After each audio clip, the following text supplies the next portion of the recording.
SRM Tamil பேராயத்தின் பிரம்மாண்ட பேச்சு போட்டி முதல் பரிசு 5 லட்சம். சொல் தமிழா சொல் 2025 QR கோடை ஸ்கேன் செய்து விண்ணப்பத்தை அனுப்புங்க.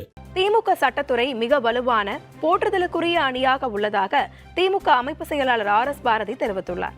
சென்னை கீழ்ப்பாக்கத்தில் நடைபெற்ற திமுக சட்டத்துறையின் 3ஆம் மாநில மாநாட்டில் திமுக அமைப்பு செயலாளர் RS பாரதி கலந்து கொண்டார்.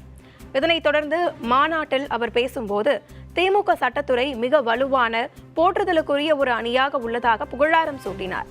தொடர்ந்து பேசிய அவர் திமுக சட்டத்துறையின் 2 மாநாட்டை மிஞ்சும் வகையில் 3வது மாநாடு உள்ளதாக தெரிவித்தார். திமுக சட்டத்துறை மாநாடு நடத்தினால் அடுத்து நடக்கக்கூடிய தேர்தலில் மிகப்பெரிய வெற்றியை பெறும் என நம்பிக்கை தெரிவித்தார். மேலும் 2026ஆம் ஆண்டு தேர்தலில் 200 தொகுதிகளில் திமுக வெல்லப்போவது உறுதி என்று கூறினார்.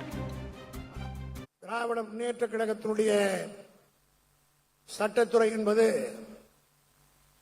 மிக வலுவான போற்றுதலுக்குரிய ஒரு அணி என்பதை நம்முடைய நினைவிலே வாழுகின்ற தலைவர் கலைஞர் அவர்களும் இன்றைக்கு நம்மை எல்லாம் வழிநடத்தி கொண்டிருக்கிற தமிழ்நாடு முதலமைச்சர் கழகத் தலைவர் தளபதி அவர்களும் அடிக்கடி நம்மை பாராட்டிக் கொண்டிருப்பதற்கு காரணம் இந்த துறையின் மூலமாக கழகத்திற்கு பல்வேறு பெருமைகளை நாம் சேர்த்திருக்கின்றோம்.